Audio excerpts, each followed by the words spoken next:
Welcome to LOA Today. Walt Thiessen and life coach Wendy Dillard here. Today is Monday, January the 8th, 2018. This is our second Daily Dose of Happy, 4 p.m. Eastern Time. And Wendy, this is a auspicious beginning to the week because our weather has warmed up. We are no longer in single digits. Oh, yay for you. Oh, that's awesome. Yeah, we actually reached 30. It was a heat wave. Oh, my goodness. I mean, the cats didn't know what to do with themselves. They said, well, wait a minute. It's not too cold. I can go out for more than 30 seconds. Yay. Oh, that's so good. That's so good. I know I've got some coworkers that have some special things that they're going to be, flying from one part of the country over the next couple days. And so those are things I always take into consideration when I hear about weather. And so I set the intention that the weather will be good for them in terms of flying, and the airports will be open, and they won't have any delays. So, yeah, Absolutely. You've confirmed that because they travel tomorrow. Yay. Very, very good. All right. Well, yeah, definitely. We wish them a smooth and happy flight because that's what they really need. So any good wins going on? Anything really neat going on that we should talk about? Well, I'm just excited because I'm on the first day of 5 days off from my day job. Oh, yeah. And, yeah, that's really good. It's a totally different feeling. I got involved with some stuff today that just, personal stuff that I wanted to work on. Mm-hmm. And it's like it so was able to captivate my attention, and I was working and thinking from a really good place. And that's just not something I get a chance to do when I'm working my day job. I mean, yes, I get to feel great while I'm working, but this was all for me, and I don't get a whole lot of time to just spend for me. Oh, and we need to do that. That's just so important, spending me time. I mean, I don't know about you. I think you probably do anyway. I try to make every minute me time, but it's not always easy. Sometimes you just concentrating on other stuff. But I like me time to be where the subject of whatever I'm working on is totally just for me. Yeah. And I can't do that necessarily when I'm doing a day job. I still do a great job of feeling up, looking for positive aspects, connecting with people in a way that makes me feel good.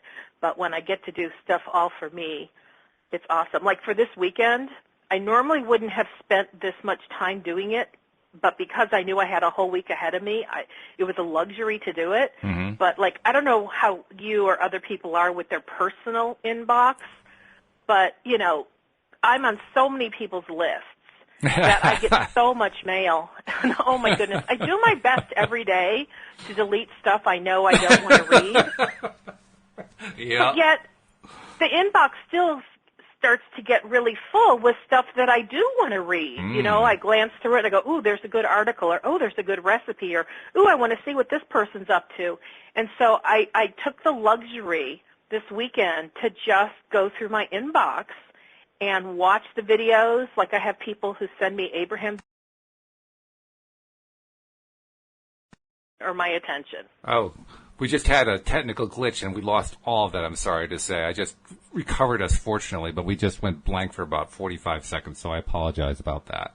And I apologize for cutting you off, because you had a great story to tell there, so can you tell it again? So I wonder what part, do you happen to remember what the last thing was that you heard? Not really. I was just in panic mode, trying to figure out how to get the sound back.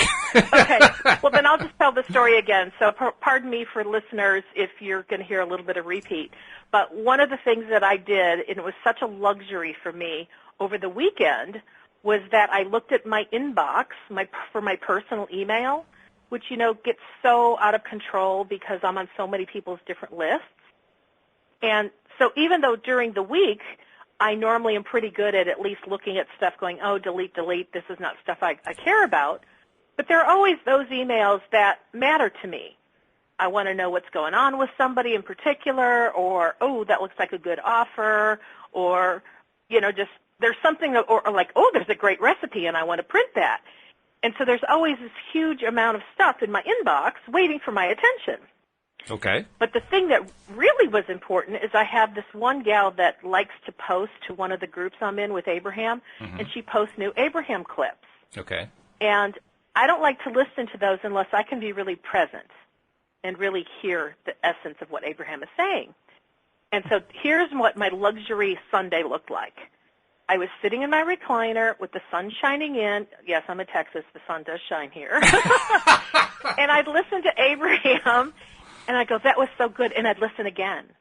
And sometimes I'd listen a third time. Ooh. Because it was just that juicy. And so I just had the whole day permeating my thoughts with Abraham thoughts that were connecting to questions that I had been asking. And at the end of the day, dun, dun, dun, dun, dun, I got my inbox down to 11, but none of them required action. Those were all 11 representing I'm waiting on responses from other people. Oh, well, so, that's complete. To me, me, the organizational freak, I love knowing my inbox has been managed. Yeah. And it's not waiting on me. And plus I got to spend the day listening to Abraham, and it was awesome. It was an awesome weekend. And then that set me up for today being my first day off from my day job, where I could just fill the day with Wendiness. Well, you got a lot of good stuff going on then. That's great. That's terrific. That's like, what, when do I get my turn? That's how good that sounds. That's great. I don't know. Take it today. Take it tomorrow. Take it all week. Have a vacation while I'm taking a vacation. Actually, I did have one good thing happen that was really good today. I've mentioned before that despite being a devotee of Abraham Hicks, I hadn't actually read all the books. And so I decided, well, I'm going to get the other books that I haven't gotten. And there were 3 of them that I still didn't have, so I ordered them, and they all arrived today. So I have a nice long reading list to address. I'm getting pretty excited about that. Yeah. That is exciting. Good for you. And believe it or not, one of the books that I have not yet read is The Law of Attraction. Now, you would think I would have read that one by now. And that's like my favorite. I don't know why it is I never read it, but I just never did. Somehow I started off with Asking It Is Given, and then went on to Money and the Law of Attraction, and then I just kind of stopped at that point. Didn't even go into the Vortex, and my wife gave me the Vortex for Christmas, so that got me going, But I just never had gotten to the rest of them. It's just one of those things. I don't know. What's interesting for me is I've been listening to Abraham via, once upon a time it was cassettes, and then it was CDs. And I've been listening to CDs for so long that when I would buy their books, it wasn't the same experience for me. Oh. I mean, I could hear Esther's voice or Jerry's voice, in my head while I was reading, but I guess I had gotten so used to it being conversational that it was hard for me to read through the book. Sometimes I'd have to say, Wendy, you really want to get the content. Just, I'd get aligned and then I'd read it, but I couldn't ever read a whole lot in one sitting. Well, I do know that Louise has had trouble, particularly with Asking It Is Given, because of the repetitiveness of the way the content is presented. I mean, they do a lot of repeating of concepts, which is understandable. I mean, they're trying to present it to a mass audience, and so repeating concepts is a good way of kind of drilling them home. But she found them to be too much, and I have to admit, they do it a lot. They do it probably more than they need to, for my taste anyway. But I was able to get past that because I wanted to get at the meat that was underneath it. And in fact, Louise and I met a new friend yesterday who's also into the Law of Attraction. He lives nearby. And we were having a conversation in a local coffee shop. And one of the things we all agreed on was that there are 2 levels to Abraham Hicks books. There's the surface level, what you just read on the surface, and that's the part that's really repetitive. And then there's the secondary level, the deep level. And you have to kind of really study the books to get to the second level.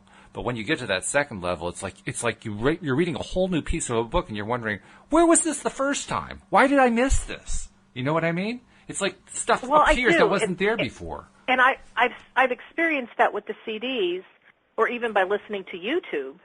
And I guess I wouldn't necessarily think of it in terms of there's the surface and then there's the deeper. I think it's all depending upon where you are in your personal growth and what you're ready for. Mm-hmm. Because I know I had, when I was I used to be enrolled in what's called the Master's Program. Oh, right. Which is where you would get the unedited version of every workshop they did. Right. And when Jerry was alive, sometimes they were doing 5 workshops a month. Wow. And each one was 4 full 1-hour CDs. Oh, boy. So, yeah, think about that. That's 4 times 5. It's 20 hours. 20. Yeah, and I would listen to them while I was working at a job where I would commute every day, and I listened to everyone a minimum of 3 times before I moved on to the next 60 hours. 60 hours a month on that. Oh, my goodness. I was doing massive listening. And what was interesting is obviously I would take in what I could, and then after I did that for about 5 months, I realized I was now having such a backup where I hadn't listened to them that I quit the program because I needed to catch up on what I had already purchased. Yeah, sure. And then once I got through them all, I said to myself, I'm going to go back through them all again. Wow. Before I make a decision to buy more. And here's what's so fascinating to me. You know, here maybe it's 5 months later, and I'm re-listening to something I hadn't heard in 5 months, and I think to myself, oh, these are like new concepts. Oh, my God, I so missed this the first time. And simultaneously, I was like, oh, ooh, I've already made that a regular practice. That's nice. And so it was so cool that I went through the 5 months of them all again that when I was done, I said, let's do it again. Wow. So I now listen to the same 5 months worth now on my third go-around. And notice I still listen to every CD 3 times before I move on to the next. So, I mean, talk about big-time immersion and repetition. Yeah, I can't say I can come close to that. That far exceeds anything I've done. Well, I'm a crazy woman when it comes to things like this. And that's what I did when I listened to Tony Robbins. Oh, okay. And I learned the Tony Robbins stuff so well, and that style really worked for me. Oh, okay. So I did it when I got Abraham tapes. But what I found was I was integrating the information. And, you know, even within the 5 months worth, it's not like they didn't repeat themselves 100 million times. Oh, sure. But for me, sometimes it took that 100 million times before I really got it. It was 100 million and one that did it. When you finally got the 100 million and one, then you got it. And yes, I exaggerated that number, of course. But the point is, the same thing for me when I'd read the books, is that I recognized that who I was at any given point was different than any other time I might have heard that same information. Okay. And so I think by the time I'd read the books, I had listened so much and had integrated so much that a lot of it felt very repetitious to me. Oh, okay. Where I'll bet if I had read the books first and had never listened to the CDs or YouTube, I'll bet it would have all felt brand new. Well, I've kind of wondered that myself, if I had done it in order that they were published. Because I found out someplace on the web, I can't remember where, I found the original tapes from their first introduction that they did back in the 1980s to Abraham, where they did like a recording, and you could tell they're doing it in their house and so on. Listen, it's basically their story about how Abraham came into their lives. And one of the things that really caught my attention is in the very early stages, Esther sounds like she's trying to do like a foreign language version of English when she's doing it. She's rolling her R's, and it's almost like there's this weird, European accent coming through or something like that. It's not European. I remember that. Yeah, yeah, and I don't know when that shifted, but I'm thinking you could almost hear that she was trying so desperately to present this as the separate entity so that people wouldn't confuse it with her, and then over time, obviously, that just became a non-issue, and then she just talked normally. But I just found it fascinating. There once was a time she had to stand behind a podium because receiving Abraham was so powerful as it went through her, it literally caused her to be unstable. Really? She had to hold on. No kidding. Yeah. Oh, I didn't know that. And so through her own development of being able to raise her own vibrational level to be more in sync with Abraham's level, that's when she was able to walk away from the podium. Interesting. And there was a time she was completely behind the podium the whole time, and then there came a time that she could just hold the podium with one hand and move away from it. Oh, okay. And now when she does her workshops, she doesn't have a podium at all. Uh-huh. She's able to stand there and say, okay, bye-bye now, and then she would let Abraham in, and she'd be in speaking. I see. Okay. All right. Well, yeah, I guess that makes sense. I mean, because if we really do believe, and I do, that this is truly a non-physical group of entities talking through her, I can see where that could take a little while to get used to it. I mean, the first time it happened to me, I'd probably be on the floor in a dead faint. So, I mean, that's that would fall into the realm of, is this crazy? Well, and I remember back in, I think it was 2007, 2008, when I started the master's program, she still had some what I would call affected speech, where it wasn't completely her. Yeah. But over the years, she has dropped that, and I think as she has gotten more comfortable in the whole experience, now she sounds just like her. Which is good. However, her sound man has said that there is a distinctly different sound pattern when she's speaking as Abraham versus when she's speaking as herself. I believe that's true, because just from what I've heard of interviews with her and then interviews with her as Abraham, the tonality of her voice changes. And I don't know of anyone who knows how to change their tonality. I mean, you can change your accent, you can talk in a high register or a low register, but changing tonality, that's pretty hard to do. So I'm not sure exactly how that happens. As much as I adore Esther, I don't think she's that brilliant to have figured out that ability to alter her sound quality. Well, I wouldn't know, but I'll take your word for it. But actually, this kind of ties in now that I think about it, because what we're talking about is how she has learned over the years to really help people as the voice of Abraham, and certainly millions of people have been very positively affected by her help. But it does raise a question, and the question is one that you came up with for the topic, and the topic basically being, if I can help, should I? Why should I help, and why shouldn't I? Depending on how you want to look at it. And I thought it was a really interesting topic. Now, Abraham actually does have some stuff to talk about on this, don't they? Absolutely. I mean, one of my things, because as you noted so beautifully the other day, you said, well, I've known you for, a month plus, and yes, I do recognize that you have been quite the people pleaser, which part of me was like, oh, yay, he acknowledged the change in me, and the other part was like, oh, wow, he noticed that I had been quite the people pleaser. Didn't mean to take the covers off there, but... It's who I am. It's part of my story. And I mean, I was raised to be a huge people pleaser. I learned that one very naturally from the people in my world.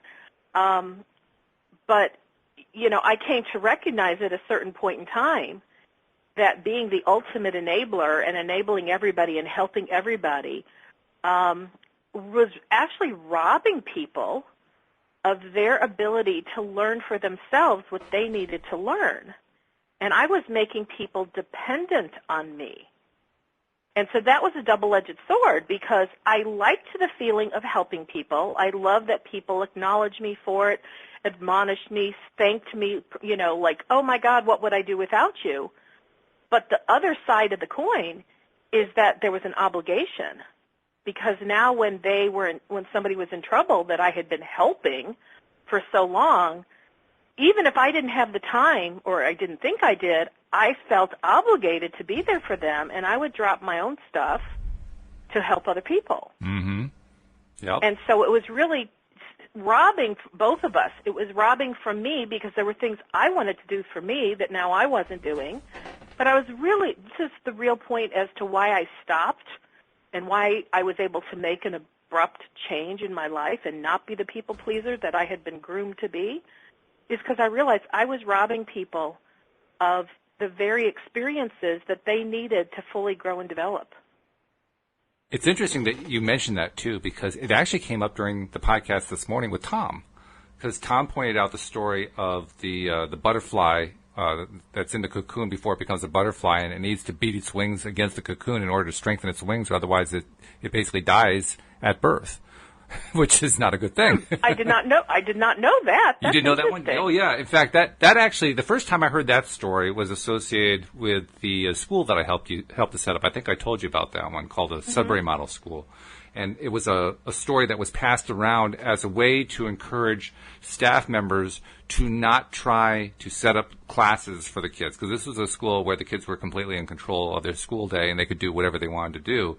And part of the model is just taking your hands off. So the story was told to remind people you want to take your hands off. I think the way the actual tale goes is there's a young boy who goes to a guru on a hill or something, I'm not sure exactly what, and he asks to be coached, to be taught, about the wisdom of the world. And the guru says, well, tell you what, I have here this cocoon. I want you to take care of it. I want you to guard it, make sure that nobody gets at it. But what you must not do is do anything to interfere with it. And watch what happens and learn from the birth of the butterfly that will come out of it, that will emerge. So the boy said, okay, very dutifully took it away. And then the day came where it was trying to hatch, and he could see that, there was a motion going on, and he could hear the wings beating against it, and it wasn't getting out.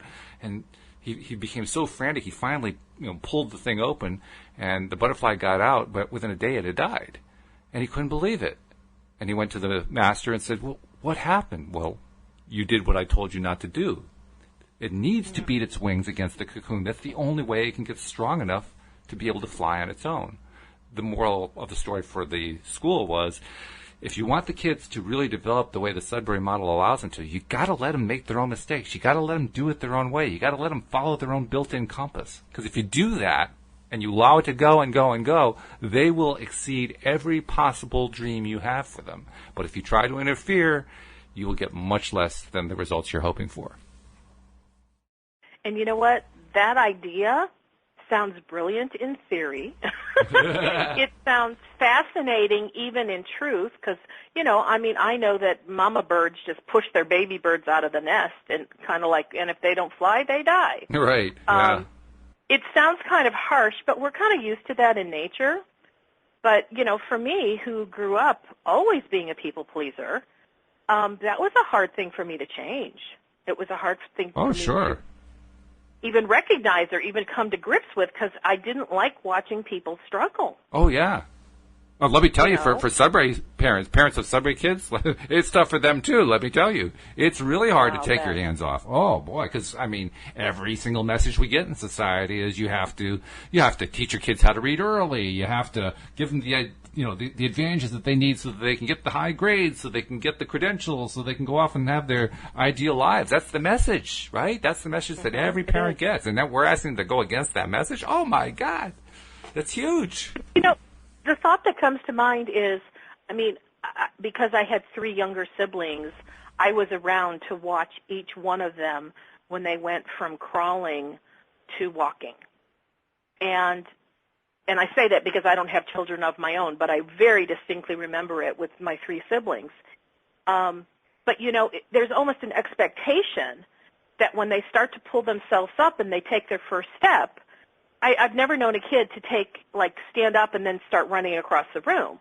It's like they take maybe 2 steps, they get really wobbly, and then they go boom, and they fall back down. But, I don't recall my parents or me ever, putting our hand up and holding one of, my siblings to try to help them walk. It's like we all leave our hands off, and we just watch and see what happens, as though we're watching a baby bird fly out of the nest for the first time. Mm-hmm. Yep. So I wonder what happens with us as humans where we're okay when a baby is learning to walk and we're okay with them falling down. Mm-hmm.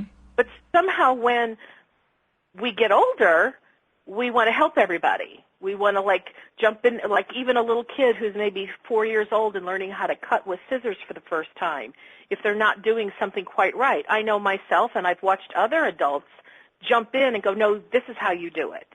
Do it this way. Or if they're holding a pencil funny, no, hold it this way. I wonder what happens in us that somehow there's a certain point when a kid is developing that we kick into, no, we have to help them versus just let them go. Well, I think that it's probably fear-based. It's the fear. There's probably a lot of fears, a lot of potential fears in that. Probably the main one is the fear that if you don't get involved, then they won't learn it. Which isn't true necessarily, but it's the fear, And it's probably the best cure for it is something that my wife saw. My wife used to work for a time in daycare, and she told a story about how there was this one infant who was just learning how to crawl, but did not want help in crawling or in walking or anything else like that. Instead, this infant, by himself, figured out how to get himself to crawl and then to walk. And the way he did it, he had a pacifier.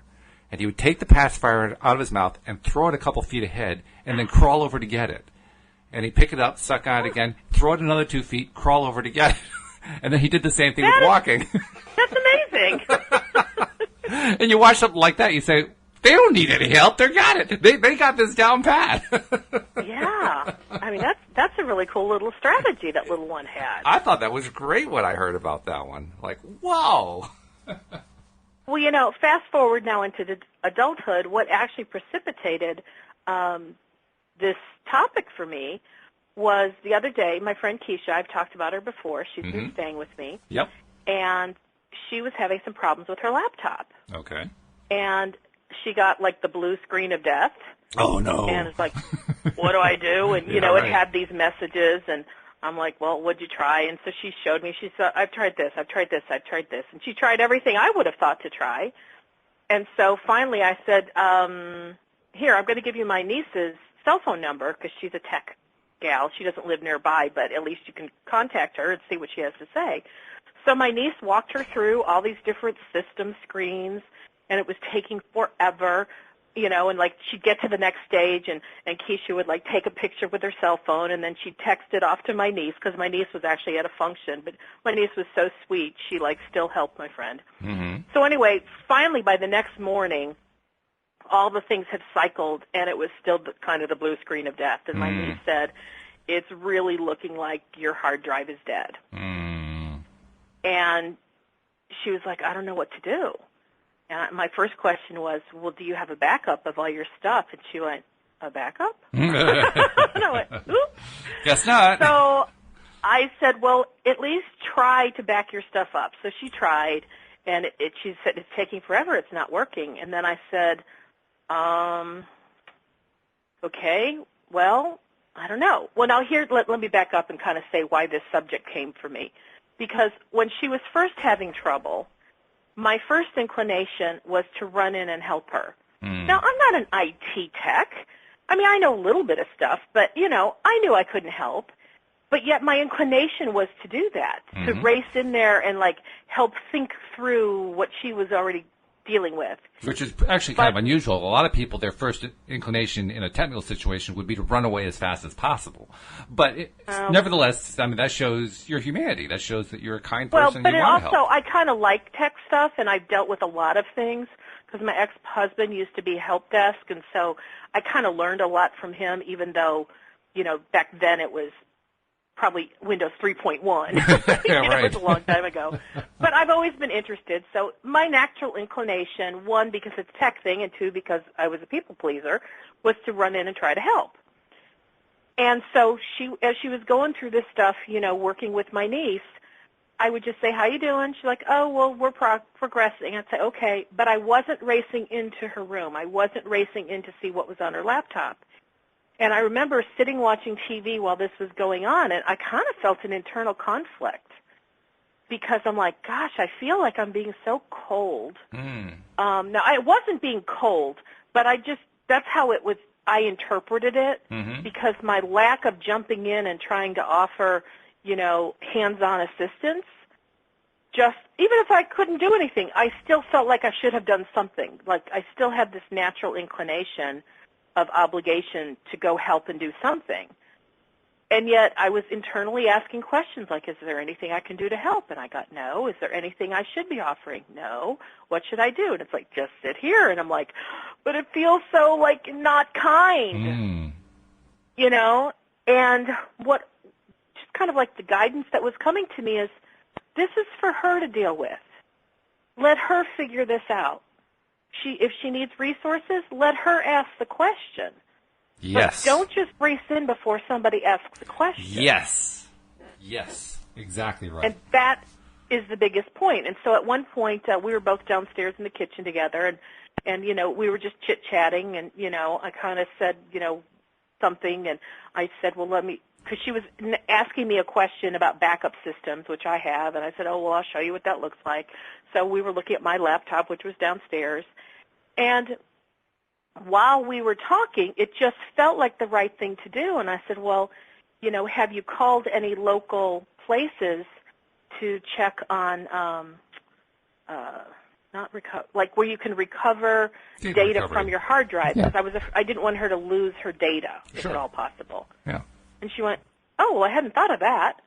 And I said, oh, yeah, I don't know what you call them, but she goes, where do you find it? I said, I don't know, just Google.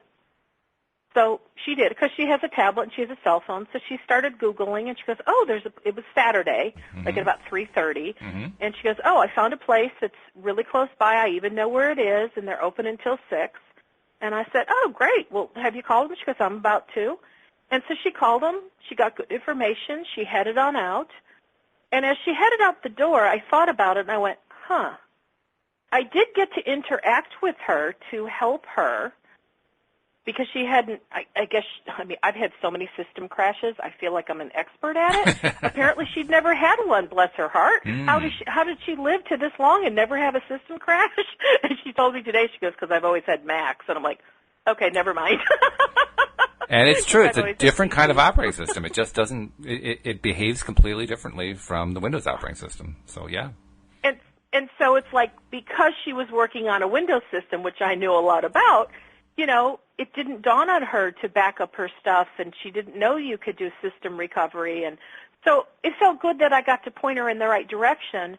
But when she left, what really felt good to me is that when she wasn't asking and she was just simply going, oh, I have a problem, I was letting her manage her own problem. And then when she'd ask me a question, then I had something to provide, like, oh, well, you might want to call my niece. And then I left it to her and my niece. And then when she was asking another question, then I suggested the backup thing. But then she's the one who Googled. She's the one who found the resource. And I just sat doing my own thing while she was doing hers. Now, I got to tell you, that feels very different than how I've lived my life for many, many, many years. Okay. But it felt freeing. Good. It felt appropriate. It felt like, as Abraham says, stay in your own lane. I was staying in my lane. I'm doing what's mine to do, which at that time had nothing to do with computers. Right. But when she asked, now she came into my lane with me, and where it was a comfortable place for us to be together. Yes. I gave her some insight, and then she got back out of my lane, and she went back into her own and did her own thing. And, she's a grown adult, but this was an area that she did not have a lot of experience in. So it felt really good for me to provide her a little bit of insight, but then to let her run with the process so she can learn what it's about, so that, one, either she'll back up next time and have everything, this won't happen again in a way that will be so shocking, or two, it'll never happen again, but she's very now educated on the process. Yep. And so it is kind of like the school you're talking about, letting the kids do it at their pace. Oh, yeah. In fact, sometimes watching an adult do something that, like, I know I'm really well skilled at, and watching them kind of stumble through it is a little disconcerting to me. It doesn't always feel so comfortable, but it's getting more comfortable. Sure, and that's no different from watching a kid struggle with stuff. I mean, and the rule that you followed is the exact rule that we teach in the Sudbury School, which is you don't interfere, you don't involve yourself until the student asks you to be involved. And once they've requested assistance, then you can step in. And even then, you always want to try to do so in a way that you're paying attention to what their needs are. So when they reach the point when they're saying, okay, that's enough, then that's enough. You don't keep trying to interfere. And it's a tough skill to learn at first if you're not used to it. But like you say, the results that get produced are just remarkable. The rule of thumb that the Sudbury schools use is, you mentioned the word kind. You mentioned how you didn't feel like it was kind to let her alone. And Sudbury schools like to differentiate between kind and real. They're saying that you can be kind or you can be real. Being real is letting them actually do what they're going to do. Being kind is stepping in to make it easier for them and thereby making it harder for them. And I realize that as we're talking about this in the context of the law of attraction and of what the teachings of Abraham are, it becomes clear that it isn't just about being kind or being real, it's about being spiritual. It's about being true to the essence of who you are as a being and letting them be true to the essence of who they are as a being. And it's also about what Abraham talks about as the third law, which is the art of allowing. They literally state it as, I am happy with who I am. This is my paraphrase, and I'm happy to let you be who you are. And right. that's a big concept. Like, I am who I am, and you are who you are. Something along that line. Yeah, I mean, that's a big concept. That's a really, really big concept. It's a concept that flies in the face of so many people, so many different fields of discipline, so many areas of life. I mean, we're not just talking about parents interacting with kids. How often do people in the business world want to go tell somebody else how to do it? I mean, it happens every single day in almost every company. Well, you know what's really fascinating? I have a coworker that I've been training in some new things, and I can tell that she's insecure in what she's learning, and yet I know she can do it. It's like I kind of listen to her thought process and watch what she is doing, because we're doing this virtually where she's, in another state, but we're sharing a desktop. Uh-huh. So I'm seeing what she's doing, and I'm like, oh, she's taken what I've taught her. She's doing it beautifully. She knows the sequence, and she knows how to figure stuff out. But when I'm there and we're talking on the phone together, part of my teaching process is, okay, so we were at a certain stage where I'd say, I want you to do the work, but I want you to narrate and tell me what you're doing, because I want to hear your thought process. Okay. And so she was doing beautifully with that. But then she'd go to do something that kind of is like the final step, and she'd go, I'm going to do blah, blah, blah. Is that right? And she was doing that a lot, and I said, I'm not going to answer that question. Mm-hmm. I want you to be either confident to do it or choose to do something else. And if you do the wrong thing, it's not really wrong, because we haven't sent it off into the email world yet. We're still just building the email. And I said, so I'll let you know if you don't get it right. Don't worry about it, because that's what I'm here for. I'm the training wheels. But I want you to have the confidence to just take the step and do it. But it's been really hard to get her to do that, because in the whole time we've been training on all the different things we've been training, her habitual thing before she does anything is she'll say, is that the right thing to do? Is that the right thing to do? Is that the right thing to do? Mm-hmm. And I'm trying to teach her to just be confident and just do it.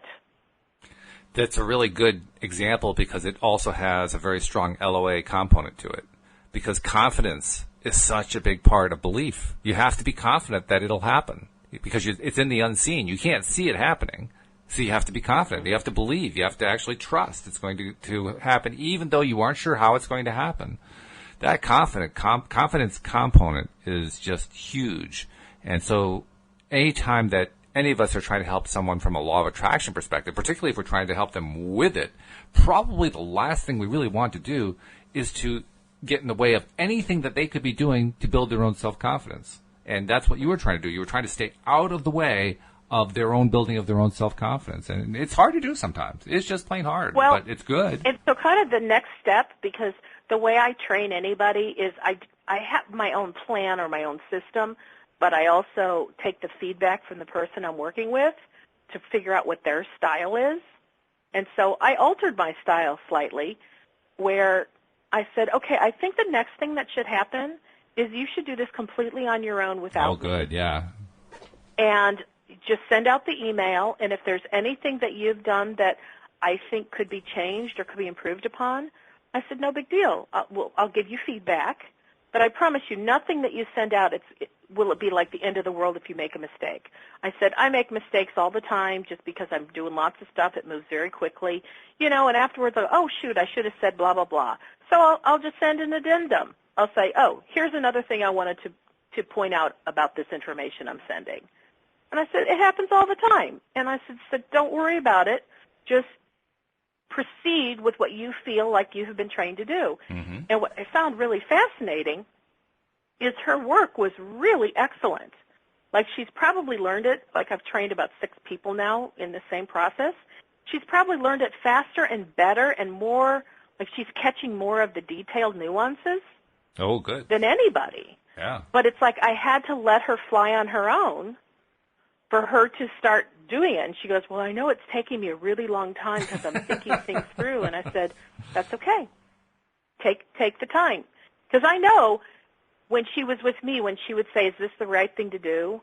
That was because if she was alone, she probably would have taken a long time to have checked 3 or 4 different resources to really make sure that this was the right thing to do, where she didn't want to do that in front of me. She just wanted to say, is this right? And then she would do it. Yeah. And I thought, you know what? I don't care how long it takes her. She's got to learn how to own this process for herself. Yep. And build her own confidence level. And so while I'm out this week, I said, go ahead and do this stuff that normally I would do, because it's my job, but I was training her to back me up. And I said, go ahead and do it, and just know that there's nothing you can do that's really wrong, because we can fix anything on the back end when I return. And it feels really good to cut her loose and let her do that. And even though she may not be able to articulate it, I know she's building her own confidence level.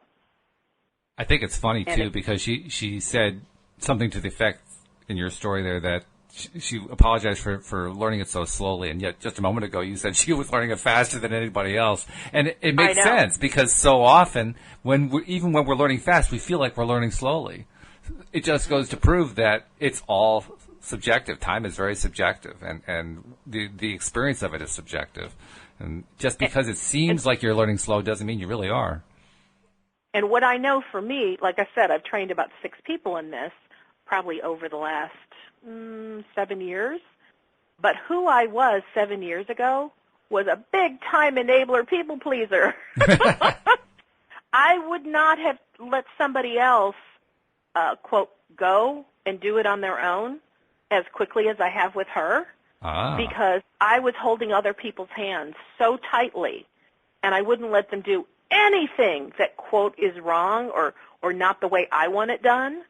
And I've really let go of those reins. And, I've said, you know what, you'll turn this into your process, and you do it your way. And as long as you get the basic essence, covered, we're good. And if you don't change this font color to red or the italics just because I do, oh, well, it doesn't mean the reader of the email is not going to get what they need. It just won't be red or in italics. Big deal. But oh my gosh, she said something really brilliant. She goes, I want to be able to do this process so mirroring you that people don't look at who the email is sent from, because our processes are so the same that they won't know the difference. I was like, That's quite a goal. Yeah. And I got to say, she set the goal and she's doing really well. And I do know I'm encouraging her and I'm helping her feel that she's doing well. I never tell her she does anything wrong. I just say, here's what I might have done, or here's a different way you could word this, but what you did is just beautiful on its own. Which is a very positive way of doing it. Well, I know when I started working with her, when she first got hired, I went, oh my goodness, this person's self-esteem is not there at all. Oh, yeah. So what can I do to help build her own confidence? Because I need her to do some stuff for me, and I need to feel confident that when I go away, that she can handle it. It actually reminds me.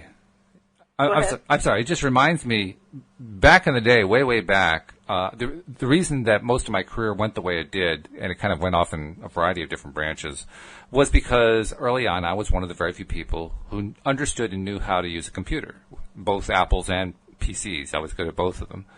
And so I just ended up putting it on resume, and I get hired. You know how to use a PC? Fine. Hire that guy, quick. It was that kind of thing. Unlike today where everybody can use a computer. And so early on, not only would I get hired for that, but I would also be asked, could you train some of our other staff, especially in the very first job that I had where they were bringing computers in for the first time. So I had a lot of experience early on working with people who were deathly afraid of computers. And they knew they had to do it for their job, but they were just totally technophobic about it. And I very much had to do the same kind of thing you did in terms of just being very positive and not making any big deal out of mistakes. And in fact, I would do things like say, don't worry about making a mistake. I just made 10 in the last hour, so you're behind. I love that. Things like that. And just for that purpose, just to get them to laugh, because I knew if I could get them to laugh, then they'd start to relax, they'd be breathing better, and so on and so forth. And the other thing I would do, I have to admit, I would tell them a lie. I would tell them, there is absolutely nothing you can do to this computer that can't be fixed. There is nothing you can do that's going to lose any of the data. There's nothing you can do that's going to break it permanently. And meanwhile, I had my fingers behind my back crossed because I knew for a fact that they could, but I wasn't going to let it happen. But I wanted them to believe. And you're right, when you're dealing with somebody who's in a very fragile state, they need to believe very early on. Now, the tricky part, and I'd be curious to know what your take is on this, the tricky part is figuring out when to flip the switch over and say, okay, they're now strong enough to start kind of beating their head against it on their own and just finding their way without me, gently guiding them through that. And finding that place to do that was always very tricky. In fact, it makes me wonder, did I do it too long? Did I give them too much support too long? Because I can think of at least one or two cases where they were just kind of hobbled all the way along, and I'm thinking, geez, maybe I should have been tougher on them and just let them, fumble around and stop trying to solve it. And yet the conflict is that my boss told me, show them how this works. And so, I'm caught in between. How far do I show them? Do I show them the way that the boss wants me to, where I'm basically walking them through everything? Or do I back off to what I suspect I really should be doing, which is just let them try it and make mistakes and fumble and not get it? It's a tough boundary to walk. I don't know that there's a perfect answer, but I think following your gut instinct is always the best rule of thumb. Yeah. I know that when my father passed away and I started kind of doing a lot of things on behalf of my mother that my father used to do for her, one of the things is she loves to write. And way back in the day, she had Word, and she would do tons of typing, but she wasn't yet comfortable with email. So she would write a Word doc, and then I think my dad would take the Word doc and put it in the email to send to somebody. Well, then eventually she did learn email, but somewhere in the process of, upgrading systems and whatever, she kind of lost using Word, and she did everything on email. Well, now I was with my mother in person. I was trying to show her some things. I know it requires a lot of patience with her because she flusters pretty easily. And I am a pretty good teacher with her, and she does say she can learn from me even when she can't learn from anyone else. But I had a lot to impart to her in 2 days before I came back home.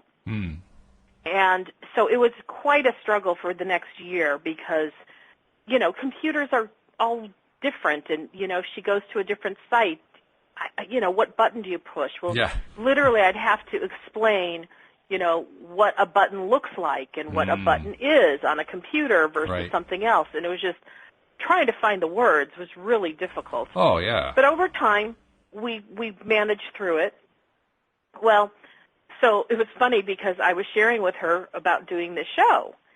And I didn't want to suggest that she listen to our recorded playbacks. I just thought I'll wait and see if she's interested. But on her own, she said, I really would like to listen to LOA today. Oh, okay. And so I thought, okay. Now here's one, I don't know if she knows this, but at least once upon a time, she didn't realize that even getting to email was her going out on the Internet. Ah, yeah. Because we just put an icon for her email on her desktop, and she'd launch it, and she was in her email, which she was comfortable with. Yep. But she would say, oh, no, I'm not ready to go on the Internet. That's too scary. So little did she know that her email server was actually on the Internet. We just didn't tell her. And so I thought, well, I don't know where she's at with the process yet, but I know that if she wants to listen to this show, she's going to have to go out on the Internet. So in the email, I just provided her a link to LOA Today. And I just said, click on this. And then I was going in and I was clicking. And I'm like, okay, it looks like it's only about 3 clicks for her. So I explained, look for the play button. And I explained the play button is a circle in black, and then there's an arrow in it that looks like the play button like you have on your tape recorder. That's good. That's what you have to do sometimes. And so anyway, I gave her the instructions, and I received an email from her the next day saying, oh, I tried all of that, but I couldn't find this black circle with the play button with the triangle in it. And then, a couple other things. I tried this and I couldn't do that, so I'll try again later. But if you could help me, that'd be great. Well, I was so busy that day, I didn't have a chance to get back to her. It also reminds me, too, I'll just interrupt very briefly. There are a lot of people who are technically phobic who also have trouble running the play button on a cassette player or on a DVR or a DVD player or anything like that. So it's the same problem, just kind of multiplied to a new dimension.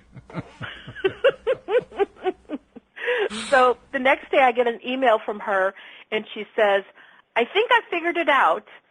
I clicked on something, and it looked like the black circle with the play button, and I heard a man and your voice talking. So I'm thinking, she caught our show live. And she goes, I was so excited, and you sounded really good, and the volume was good for both you and the man. Well, you are now known as the man. I'm the man. Oh, okay. But she said, I was so exhausted after that, I turned it off, and I figured I'd come back and try it again later. Which is so my mother, and it just makes me giggle. Oh, that's funny. So then she sends me another email, and I'm assuming she did this when it was a recorded playback, and she said, I figured it out, and I listened to the whole show. Oh, good for her. Which one, I don't know, doesn't matter, but she listened to a whole show. And so there was another technical thing, something about, it sounded like she was having interruption in her sound quality, where all of a sudden we'd go in and out, and I'm like, well, I knew that wasn't the actual recording. And so she has my niece who was going to come, and she could take a look at it. But the point is, in the beginning, after my father first passed and I was helping my mother with everything, I felt the only way my mother could progress to the next level is if I stopped what I was doing, gave her my undivided attention, and figured it out for her. But it's been now 4+ years, and what I've learned is she's so much more capable than she ever gave herself credit.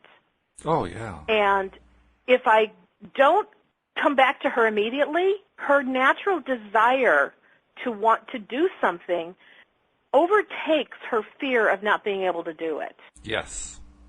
And so she starts clicking on things and figuring stuff out on her own. Right, exactly. And when that happens, one, it tells me backing off was the right thing for me, and it tells me that she is much more brilliant than she's given herself credit. Oh, sure. And now she's gotten to experience her own, I did it. And so the next email I got from her, the subject was, I did it myself. Oh, that's great. Fantastic. That's really great. Fun. So I hope my mother listens to this so she can hear what I'm thinking about in the background, even though I'm not saying it to her, that I really trust she can figure stuff out on her own. Yeah. And she does. That's great. That's outstanding. Yeah, actually, Louise and I kind of go through similar stuff because Louise has always kind of struggled with technology. In fact, very early on, I told you how she started the gardening business, and it's been really flourishing the last few years. Well, within the first year or two, I don't remember exactly which year it was, but it was the business actually had two different time periods. There was from 2000, I think it was 2000 to 2007, and then there was another time period from 2014 to 2018, and I think there was even one or two other years in there. I think I'm missing something, but that's most of it right there. And in that first segment, in like the second year, she was just floundering with the bookkeeping, particularly with bookkeeping on a computer. We were using QuickBooks. And she just didn't get it. She just didn't get it. She was in tears over it. And so this was right after we had founded that Sudbury school, and I was trying so hard to just keep my hands off, but she was ready to throw in the towel. She was ready to close the business down. So I had to choose. Wow. Do I actually step in and keep it going, or do I let her just shut the business down? And I knew she loved the business. That made it even harder. So I finally went against the Sudbury teaching, and I guess against the Abraham teaching, and I stepped in. I said, would you like me to do the bookkeeping? She said, oh, please, would you do it? And she just handed it to me. And that's what we've done ever since. I don't think that's going against any kind of teaching, because by asking the question, would you like my help, in their response, that's kind of them asking. Yes. You know, because sometimes people are afraid to ask, or they don't think, or it doesn't even occur to them to ask. But I think when you step in because you recognize here's a skill set that you have and you can do easily, right. And you say, would you like me to do it? When someone gives you a yes, please, you know that's their asking. Like, and that's how I look at it. It's like, while Louise was struggling with trying to do it herself, I truly believe she was shooting off preferences of, I want someone to do this for me. Mm-hmm. I don't want to be doing this. Please let someone else do this for me. And maybe it just never occurred to her to ask you. So I believe you were the answer to her question. It's that she didn't ask you the question. I think it was a spiritual, in the ethers kind of questioning process. Well, there certainly was a spiritual component because, let me tell you, the emotion behind it was powerful. So there's no doubt about that. Now, I also want to say, on the other hand, she had similar issues, and to a certain extent still does today, with using computers. She's just one of the people who has one of these big mental blocks, and she can be facing a screen, and it's got the same kinds of stuff on it that's always had, but because she doesn't see it where she expects to see it, she gets lost. And then she starts going into meltdown mode. Well, she doesn't do that much anymore, but she did early on particularly. And so what I would do in those cases is just walk her through the little bit that she needed help with, and then ask her to try it and give her the chance to kind of beat her head against it, so to speak. And she tried it, and then she started, when I saw the face start to get all screwed up, I said, okay, now I got to step in. Here we go. Try this, back off. And over time, by working that way, I got her to actually stick with it, because there were numerous times she was ready to throw up. Yeah, well, actually that too. She was ready to throw out the PC. She was ready to just say, enough of this, I'm done with computers. And so it wasn't the most ideal solution, but it did give her enough opportunity to just go at it herself that she now is a very competent computer user. Is she able to do everything that perhaps like a 20-year-old can do because they've absorbed it through their fingertips? No. But she can still do stuff. She can send the emails. She can do spreadsheets. She can do Word documents. She can do all the basic stuff that you need to be able to do. Is she able to do everything with like can she do an extensive spreadsheet? No, she doesn't have that skill. She's never really needed to have it anyway, so she didn't want to learn it. But the stuff that she did need to learn in order to do her business, she's learned it. So that's great. Clearly, somebody who has all kinds of issues can learn. Clearly, they don't require a lot of step-by-step walking you through everything. Clearly, they don't need to have somebody just take over and do it for them. They actually can do it. But sometimes you just have to kind of be there to, help them on the stuff that they're about ready to go into meltdown mode on. Just so they don't go into meltdown, because meltdown doesn't really help either. They just need to find a way to just believe they can do it. And when they believe it, they can do it. And bottom line, I think it's important we stay out of other people's business unless we receive an invitation, yes, whether it's very emotionally critical. Shown or with words, where we recognize that there's somebody saying, would you please help? Yeah. And then when you do, then it's a win-win for both of you. That's where the question comes in. Would you like help? Because if they say, no, I've got it, then you actually stay out. Exactly. And you breathe a sigh of relief, like, oh, good, I don't have to do that.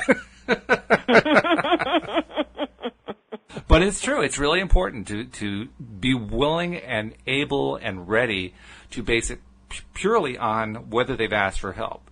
And if you really are concerned, you can ask, would you like the help? But they've got to ask for the help in one way or another. And one of the ways that I know that we would like to ask our listeners for help is to help other people know about us, so that the message that we are sharing is something that other people can benefit by.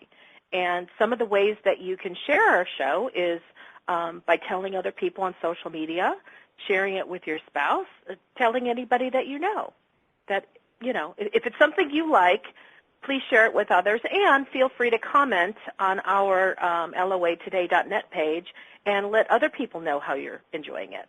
Beautifully done. Thank you. That was great. And I also want to remind people, if you haven't subscribed to the podcast, well, what are you waiting for? Just hit the little subscribe button. That way you always get every episode that comes through. And that's actually been what a lot of people have been doing, because we're getting huge numbers of people who are watching mega numbers of episodes. I mean, last month it was 22 episodes per person.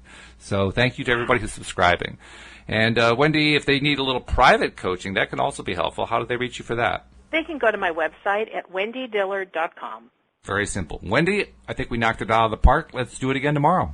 You got it. Talk all to you right. then. Okay, we'll see you all tomorrow here on LOA Today. Goodbye, everybody. Bye-bye now.